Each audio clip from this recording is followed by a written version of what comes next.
আসসালামু আলাইকুম। সবাই কেমন আছেন? আশা করি সবাই ভালো আছেন। আলহামদুলিল্লাহ আমিও ভালো আছি।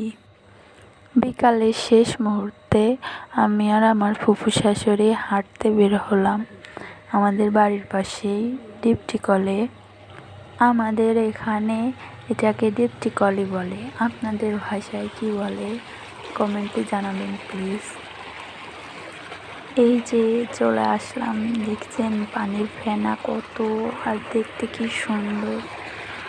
আমার যে কত ভালো লাগছে, আর পানিটা যে কি ঠান্ডা, ফ্রিজের পানির থেকেও ঠান্ডা। এক কথায় কি বলবো। আর এই যে আমার ফুফু শাশুড়ি আমার দুষ্টুমিগুলা দেখছে আর হাসতেছে। এই জায়গাটায় আসলে না মন ভালো হয়ে যায়। জায়গাটা এতটা নিরিবিলি আর ঠান্ডা পরিবেশ, আর পানির এত পরিমাণ আওয়াজ শুনতেই ভালো লাগে, মনটা ভালো হয়ে যায়।